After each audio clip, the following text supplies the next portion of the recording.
Hello दोस्तों, क्या आप सभी सरकारी टीचर बनने का सुनहरा मौका खोज रहे हो? तो मैं सौम्या पांडे आज आप सभी को 5 ऐसी यूनिक टिप्स बताऊंगी जो आपके इस टीचिंग के एग्जाम को बहुत इजीली आपके लिए मेकअप करेगी। तो मैं खुद भी एक स्टूडेंट हूँ, मैं खुद भी एक टीचर हूँ। मैंने खुद अभी मैंने बीएड एमएससी कंप्लीट किया है और मैं एमएससी के साथ साथ अपनी प्रिपरेशन शुरू कर चुकी हूँ। ये पीछे बुक्स आप देख रहे हो, तो ये मेरा एक सेटअप है जिससे मैं अपनी प्रिपरेशन स्टार्ट कर रही हूँ। तो आई नो कि सभी वो स्ट्रगल फेस कर रहे हो जो मैं पर्सनली फेस कर रही हूँ। वो स्ट्रगल जो है मे बी टीचर से रिलेटेड है, मे बी वो बुक से लेकर है, या फिर वो टेस्ट सीरीज या PYQ से रिलेटेड है। तो आज आपके सारे डाउट्स को मैं यहाँ पे क्लियर करूंगी अपने वीडियोस के थ्रू। और अगर आप एंड तक नहीं देखते हो तो बहुत सी चीजें आप मिस कर दोगे। मैं अपनी वीडियो के थ्रू आपको बताऊंगी कि एक स्टूडेंट अपनी लाइफ में क्या स्ट्रगल फेस कर रहा होता है ड्यूरिंग हिज प्रिपरेशन। तो सबसे पहले हम आपको बताएंगे कि मेरे पास प्रेजेंट टाइम में ऐसे कौन कौन से रिसोर्सेज अवेलेबल है जो आप सभी के पास होने चाहिए। मेरे पास एक बीएससी फर्स्ट ईयर की बुक रखी हुई है, जो जब मैंने बीएससी किया था तो मैंने ये बुक अपने लिए खरीदी थी, और मैंने बॉटनी की भी बुक खरीदी थी, तो मुझे अपने एक फेवरेट स्टूडेंट्स को वो गिफ्ट करनी पड़ी। तो मेरे पास RL कोटपाल की बुक है, तो ये इनवर्टिब्रेट्स की बुक है। और इसमें अगर आपको बहुत डिटेल में पढ़ाई करनी है, बहुत ज्यादा डिटेल में जाना है, जैसे कि आपके पास रिसोर्सेज नहीं है और आप चाहते हो कि डायग्रामेटिक चीजों को पढ़ना चाहते हो, तो आपके पास इनवर्टिब्रेट्स की ये RL कोटपाल की सबसे बेस्ट बुक होती है। आई थिंक सारे ही टीचर्स इसको सजेस्ट करते हैं। I always start my preparation with NCERT। ये मुझे बहुत बेसिक्स लेवल को समझने में हेल्प करता है। आप सभी के पास ये बुक होनी चाहिए, क्योंकि ये NCERT अगर आप पढ़ते हो तो मोस्टली सारे 50% क्वेश्चंस, 50% जो सिलेबस होता है वो NCERT से आता है। तो you have must buy this book, help me to build a strong foundation and many direct questions. So you have must buy this. After completing each and every chapter, I make sure you start PYQs to understand the examiner mindset. So her person को जैसे ही आप एक topics complete करते हो, किसी एक topic को पढ़े आप खत्म करते हो, तो आपको प्रीवियस ईयर क्वेश्चंस को सॉल्व करना चाहिए उस टॉपिक से। तो यूथ कंपटीशन के इस बुक में लाइन वाइज देखा जाए, हर टॉपिक का जितने भी क्वेश्चंस आए, DSSB और आपके GIC, LT ग्रेड और PGT, TGT, assistant professor, NVS, KVS, सभी के इसमें line wise, chapter wise PYQ दिए हुए हैं। तो मुझे नहीं लगता कि इससे ज्यादा कहीं अलग बुक से आएगा। 30 to 40% चैप्टर जो है आपका इसी से आ सकता है। तो आपको डेली बेसिस पे 100 से 200 क्वेश्चंस का टारगेट लेके चलना चाहिए और आपको प्रिपरेशन स्टार्ट करना चाहिए। हैंड राइटिंग नोट्स, आप अपने हाथों से जितना क्लियरली नोट्स को बना सकते हो, जितने शॉर्ट फॉर्म में आप बना सकते हो चीजों को क्लियर करने के लिए, जैसे कि मेरे पास I have a sticky notes. आप एक स्टिकी नोट्स रखो अपने पास। जैसे ही कोई इंपॉर्टेंट टॉपिक लगे, कोई इंपॉर्टेंट वर्ड लगे कि हाँ ये इस टॉपिक से रिलेटेड है, तो इसको आप अपने पास रखो। और इसमें जैसे आपने मान लीजिए DNA से रिलेटेड कोई आपने किसी ऑथर या फिर किसी साइंटिस्ट का नाम, उसका डेट ऑफ बर्थ, या उसने किस टाइम ये इन्वेंशन किया, या क्या नोबेल प्राइज उसको मिला या नहीं मिला, तो आप इसमें आप अपना लिख सकते हो। और इसको आप जहां आप नोट्स बना रहे हो उसको आप चिपका सकते हो इजिली। आपको थोड़ा सा अच्छा लगेगा और कलरफुल बनाइएगा ताकि और ज्यादा अट्रैक्टिव लगे, आपको पढ़ने में और अच्छा लगे। तो अपने हाथ से नोट्स को बनाना शुरू करो। इससे क्या होगा, आपका जो रिकॉल होगा ना बहुत अच्छा होगा आपका। इससे कहते हैं ना, कॉन्सेप्ट क्लियर होगा। अब मेरे पास फिजिक्स वाला के ये नीट के स्टडी मटेरियल है। मैंने बस एक स्टूडेंट से ले लिया था क्योंकि वो प्रिपरेशन कर रहा था नीट की। तो मुझे कभी कभी जरूरत पड़ती है अपने बेसिक्स को और अच्छा इनहेंस करने के लिए और स्ट्रॉन्ग करने के लिए। तो मैं इस चीज को इसको रिवीजन के लिए रखती हूँ। कभी कभी मुझे लगता है कि मुझे इसको पढ़ना चाहिए। बहुत अच्छे से इसमें हर चीज़ें डिस्क्राइब की है। और मेरे पास है एलन की मॉड्यूल, इसमें भी मैं कभी कभी पढ़ाई करती हूँ। तो अगर किसी को किसी टॉपिक से रिलेटेड फोटोज वगैरह चाहिए होगी एलन की किसी भी टॉपिक से रिलेटेड, इसमें बहुत ज्यादा डिस्क्राइब तो नहीं किया है, बट हाँ बेसिक्स को स्ट्रॉन्ग करने के लिए बहुत अच्छा है।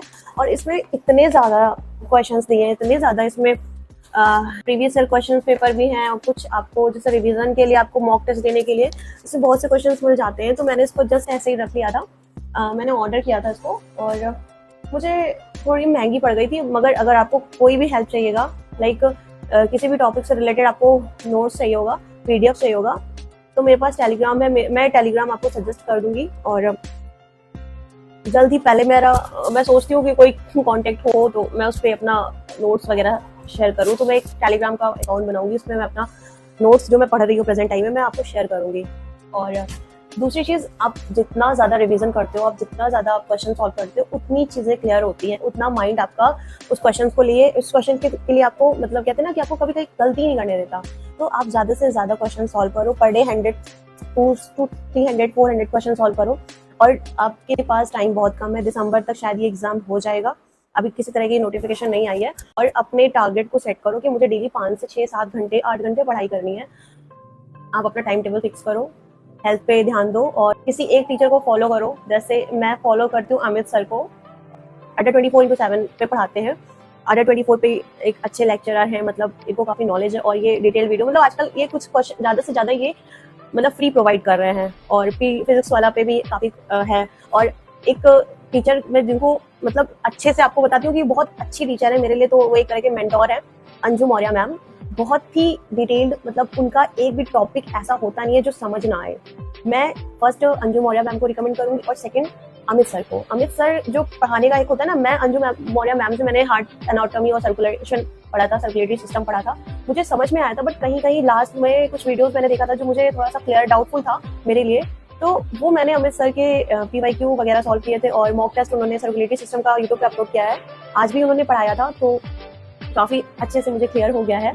और बाकी कोऑर्डिनेट्स और नॉन कोऑर्डिनेट्स के लिए मैं फिलहाल इफास का एक कोर्स मैंने परचेस किया था, जूलॉजी आरपीएससी का, तो मैंने वहां से मेरे पास नोट्स पड़ी है, मैं आपको भेज सकती हूँ। तो नॉन कोऑर्डिनेट्स और कोऑर्डिनेट्स के लिए मैंने उस चैनल को फॉलो किया था। और डेवलपमेंट बायोलॉजी वो भी बहुत इजी टॉपिक है और मैंने अभी उसमें पीवाईक्यू वगैरह सॉल्व किया है, तो उसके भी नोट्स मेरे पास पड़े हैं। अगर किसी को चाहिए होगा तो आप मुझे टेलीग्राम पे बता सकते हो। और मेरी प्रिपरेशन में ये नोट्स मैंने प्रिंट आउट करा के निकाले थे, कुछ मैंने खुद से बनाए थे। तो ये सारे नोट्स मैंने अभी फिलहाल इसको एक उसमें लगा रखा है और ये सारे नोट्स मेरे पीवाई मतलब कुछ खुद से बनाए हुए और कुछ मैंने पीडीएफ उसको प्रिंट आउट कराया है। तो ये भी एक टीचर से ही सजेस्टेड है, तो मेरे पास फिलहाल काफी मटेरियल है और डेली अपना रिवीजन स्टार्ट कर रही हूँ, क्योंकि मैंने काफी पढ़ाई कर ली है, क्वेश्चंस काफी सॉल्व किए हैं और अब मैं फिर से अपने आपको रिवीजन जोन में लाना चाह रही हूँ। तो रिवीजन करना बहुत जरूरी है, क्योंकि अब जब एग्जामिनेशन हॉल में बैठते हो ना, तो ऐसे क्वेश्चंस ऐसे फ्लोट करते हैं, मतलब कह सकते हो ना कि आते हैं, कंफ्यूजन रहती है, दिमाग भी कंफ्यूज रहता है कि इसका आंसर ये होगा या ये होगा, है ना। तो सबसे ज्यादा जरूरी रिवीजन है। पीवाईक्यू सॉल्व करो, मॉक टेस्ट दो, रिवीजन करो, ये 3 स्टेप फॉलो करो, PYQ, revision, mock test daily. और हर दिन कम से कम 2 से 3 टॉपिक खत्म करो, रात में उसका रिवीजन करो, दिन में उसका रिवीजन करो, उसके रिलेटेड क्वेश्चन सॉल्व करो और मुझे कमेंट्स के थ्रू बताते रहो कि रिवीजन कैसी चल रही है, पढ़ाई कैसी चल रही है। और आईटी बायोलॉजी में 29 सीट है, ये एक डिमोटिवेशन नहीं है, बट हाँ 1 सीट आपकी है और मेहनत करके करो, जोर लगा दो अपनी प्रिपरेशन को। कभी भी ये मत सोचो कि नहीं मैं नहीं कर सकता, मेरे से नहीं हो सकता, या फिर वैकेंसी या पोस्ट को देख करके आप कहीं अपने आप को डिमोटिवेशन फील कराओ कि नहीं मैं नहीं कर सकता। आप कर सकते हो, बहुत दिनों बाद, बहुत सालों बाद वैकेंसी आई है, तो इससे अच्छा लकी टाइम मुझे नहीं लगता किसी के लिए होगा। बिहार में भी टीचर्स की बहुत वैकेंसी आ रही है और अभी हरियाणा टेट भी हुआ है, तो अगर इस स्टेट में नहीं आ रही है तो आपको अदर स्टेट में भी ट्राई करते रहना चाहिए। और हर दिन आपको पढ़ना है, हर दिन आपको 2 से 4 टॉपिक्स तैयार करने हैं और अभी नहीं तो कभी नहीं फिर, है ना। और लड़कियों के लिए तो समझ लो ये एक ऐसा फेज है कि उसमें अगर वो जॉब नहीं पाती है ना, तो फिर शादी ब्याह इन सब चक्कर में डाल दिया जाता है और लड़कियों के पास फिर कोई और उनकी उनकी अपनी आइडेंटिटी के लिए उनको पढ़ना पड़ता है ना। तो बॉयज स्पेशली गर्ल्स जो इंडिपेंडेंट होना चाहती हैं, जिनको थोड़ा फ्रीडम चाहिए, फाइनेंशियली फ्रीडम चाहिए, जो अपने आप को प्रूव करना चाहती हैं, जो अपनी फैमिली में अपने आप को कुछ दिखाना चाहती हैं, है ना, और उनके लिए एक अच्छा लकी अपॉर्चुनिटी है वो इसी में या तो अपने आप को प्रूव कर सकती हैं या फिर घर में रह के काम काज और बाकी सब चीज़ें कर सकती हैं। सो आज की इस वीडियो में मैं बस यही बताना चाह रही थी कि प्रिपरेशन के लिए एक स्ट्रेटजी फॉलो होना ज़रूरी है और एक कम रिसोर्सेज में कैसे अपने आप को प्रूव करना है और कैसे अपने आप को अलग दिखाना है उस माहौल से, उस सोसाइटी से जहाँ आप स्ट्रगल कर रहे थे, आपके फैमिली वाले आपके लिए स्ट्रगल कर रहे थे, आपकी माँ आपके लिए स्ट्रगल कर रही थी। तो मैं वैसी ही फैमिली से हूँ। मुझे सपोर्ट का मतलब कह सकते हैं मेरे घर वालों ने मुझे बहुत सपोर्ट किया अपनी पढ़ाई के लिए। तो बस मैं आज की इस वीडियो में इतना ही कहना चाहूँगी। Stay happy, stay connected, please like, share, subscribe and comments also, और बताते रहो कमेंट्स के थ्रू कि मेरी वीडियोस कैसी लगी। और ऐसी कोई टॉपिक या कोई क्वेरी है आपकी, या आपको नोट्स रिलेटेड आपको कुछ भी चाहिए तो आप प्लीज़ कमेंट्स के थ्रू आप बताओ मुझे। मैं यहाँ आपकी हेल्प के लिए हूँ। मुझे स्ट्रगल फेस करना पड़ा, आपको वो स्ट्रगल ना फेस करना पड़े, इसके लिए मैं अब डेली वीडियोस डालूंगी। मेरी स्ट्रेटेजी क्या रही, कैसे कर रही हूँ प्रिपरेशन और क्या स्ट्रगल्स चल रहे हैं, है ना। हर डे मतलब पर डे मैं क्या टॉपिक्स कंप्लीट कर रही हूँ और कितना मैं अपना मतलब टाइम दे रही हूँ किसी टॉपिक को लेकर के, तो मैं वो सब चीज़ें आपको अपनी वीडियो के थ्रू बताऊंगी। तो मिलते हैं नेक्स्ट वीडियो में। Okay, bye bye.